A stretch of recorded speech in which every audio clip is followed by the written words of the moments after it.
देखिए दोस्तों, अर्धवार्षिक परीक्षा के लिए अर्थशास्त्र का तीसरा सेट में लेकर आ चुका हूं आपके लिए। ये एमपी बोर्ड के स्टूडेंट्स के लिए है, ये बात सभी बच्चे ध्यान रखेंगे। एमपी बोर्ड वाला की एग्ज़ाम जो है उसमें अर्थशास्त्र कक्षा 12वीं का जो पूरा पेपर है, ऐसे 4 सेट मैंने बनाए हैं, जिसमें से ये आपका तीसरा सेट है। इसके पहले मैंने 2 सेट पेपर अपलोड कर दिए हैं। सभी बच्चों को याद करने हैं, एक भी क्वेश्चन छोड़ना नहीं है। पूरा रियल पेपर है, 100% आपकी किताब पर बनाया गया आधारित अर्धवार्षिक सिलेबस के आधार पर। देखिएगा यहाँ पर सही विकल्प चुन कर लिखिए। व्यष्टि अर्थशास्त्र में अध्ययन किया जाता है। यहाँ पर जो व्यष्टि अर्थशास्त्र है ना दोस्तों, इसमें आप सभी बच्चों को व्यक्तिगत इकाइयों का अध्ययन किया जाता है, ऐसा याद रखना रहेगा। तो व्यक्तिगत इकाइयाँ ऑप्शन नंबर फर्स्ट में दी है। आप सभी के लिए 8 सब्जेक्ट का पूरा कोर्स अवेलेबल है हमारे ऐप पर, तो मेंस एजुकेशन ऐप को आप डाउनलोड जरूर करेंगे। अगला प्रश्न देखिएगा, सीमांत उपयोगिता हास नियम का आधार होता है। तो ये मांग के नियम का आधार होता है। इसमें मांग का नियम जो है ये ऑप्शन नंबर सेकंड में दिया है। तो आपको भी क्या लिखना है, ऑप्शन नंबर सेकंड लिखना है। मांग के नियम का आधार होता है सीमांत उपयोगिता हास नियम। अगला प्रश्न देखिएगा और चैनल को सब्सक्राइब जरूर करना। देखिए यहाँ पर उत्पादन फलन में उत्पादन किसका फलन है।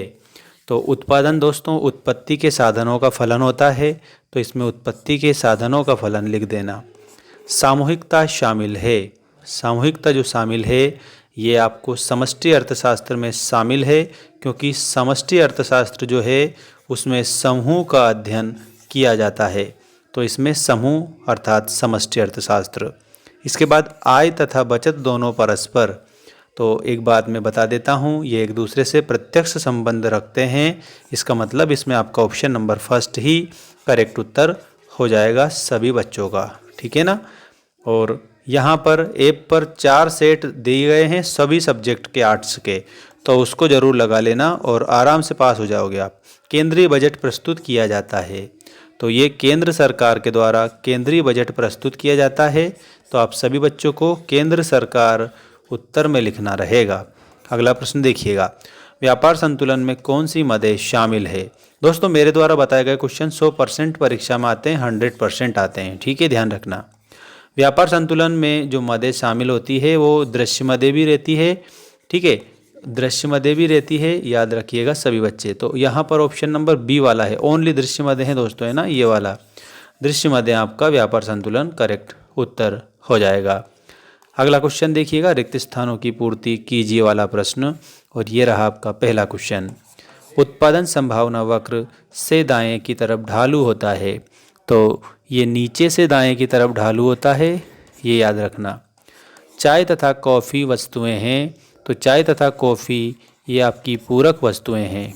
नेक्स्ट क्वेश्चन है, अवधि पर स्थिर लागत नहीं होती है। तो दोस्तों इसमें आपको याद रखना, जो अल्पकाल अवधि जो होती है उस पर स्थिर लागत नहीं होती है। समष्टि अर्थशास्त्र को योगात्मक अर्थशास्त्र भी कहते हैं, ठीक है, योगात्मक अर्थशास्त्र। सकल घरेलू उत्पाद माइनस मूल्यह्रास बराबर, तो बराबर शुद्ध घरेलू उत्पाद। इसमें आपका शुद्ध घरेलू उत्पाद उत्तर बन जाएगा, ठीक है, ऐसे आपको याद रखना है। अगला देखो, किन्स का रोजगार सिद्धांत कालीन है। तो दोस्तों अल्प आप इसमें लिख देंगे, अल्पकालीन है, ठीक है ना, तो इसमें आपका अल्प आंसर हो जाएगा। इसके बाद में सही जोड़ी बनाइए वाला प्रश्न आप देखेंगे सभी बच्चे। ये देखिएगा आपकी सही जोड़ी आ चुकी है।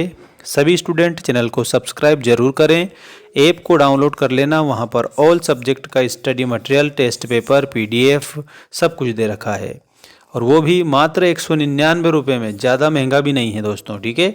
अगला देखिएगा, मांग के नियम का आधार है। तो जो मांग के नियम का आधार है ना, इसमें आप सभी को लिखना है उपयोगिता हास नियम, ठीक है, इसमें आपको उपयोगिता हास नियम पे जाना है। कुल उत्पादन परिवर्तन, तो इसमें आप लोगों को TP लिखना रहेगा। बाजार संतुलन के आगे आपको बाजार मांग बराबर बाजार पूर्ति। राष्ट्रीय आय, तो राष्ट्रीय आय जो है ना ये क्या है, तो इसमें आपको एक प्रवाह लिखना रहेगा, ठीक। एक वर्ष में राष्ट्रीय आय की गणना की जाती है, ये बात सभी बच्चे ध्यान रखेंगे। इसके बाद में यहाँ पर कोण आई बटा कोण भाई, इसके आगे आपको लिखना रहेगा और वो आंसर हो जाएगा आप लोगों का बिल्कुल यहाँ पर करेक्ट। सही बात है। इसमें जितने भी मेरे साथ में स्टूडेंट जुड़ रहे हैं सभी का मैं बहुत बहुत स्वागत करता हूँ। MPI will be correct answer. आधिक्य बजट के आगे आपको लिखना रहेगा, ये आय का व्यय से अधिक होना आधिक्य बजट कहलाता है। एक शब्द एक वाक्य में उत्तर दीजिए वाले ये सारे प्रश्न आ चुके हैं आपके। मोबाइल को रोटेट जरूर करना ताकि सारा अच्छा आपको दिखे, ठीक है ना। देखिएगा यहाँ पर यह है वह तालिका जिसमें कीमत तथा खरीदी गई मात्रा के संबंध को प्रकट किया जाता है, उसे क्या कहते हैं? तो उस तालिका को मांग तालिका कहा जाता है। तो आपके लिए मैं आंसर लिख रहा हूँ, आप इसमें लिख दीजिएगा सभी मांग तालिका, ठीक है, ये आपका सही उत्तर होगा। अगला प्रश्न है पूर्ण प्रतियोगिता में एक फर्म का साम्य कहाँ होता है? तो इसमें आपको याद रखना है मांग एवं पूर्ति के संतुलन बिंदु पर, पूर्ति के संतुलन बिंदु पर, यह आपका उत्तर हो जाएगा।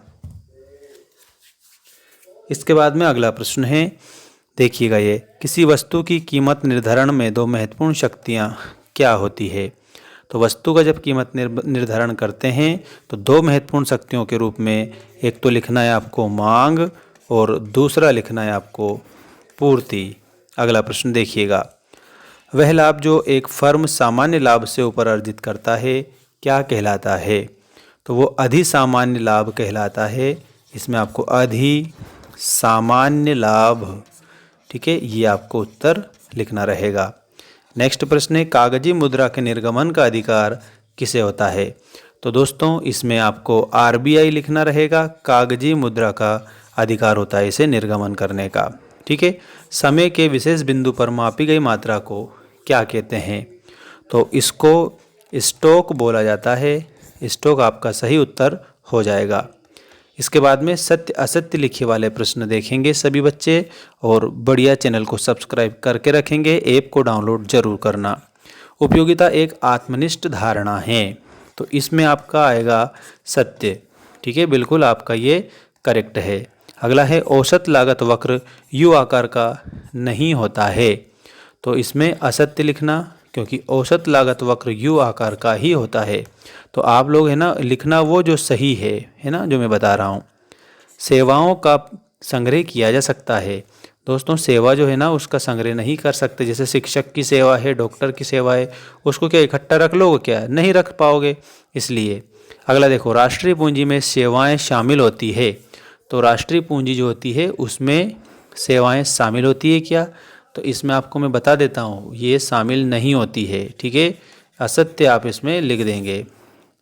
अगला प्रश्न है समग्र मांग आय से ऋणात्मक रूप से संबंधित है, तो दोस्तों इसमें भी आपको असत्य लिखना है, क्योंकि ऋणात्मक नहीं है, वो धनात्मक रूप से होता है, ठीक है। कीन्स की अर्थव्यवस्था में न्यून मांग की दशा को अपूर्ण रोजगार कहा जाता है, तो अपूर्ण रोजगार नहीं है, वो पूर्ण रोजगार होता है।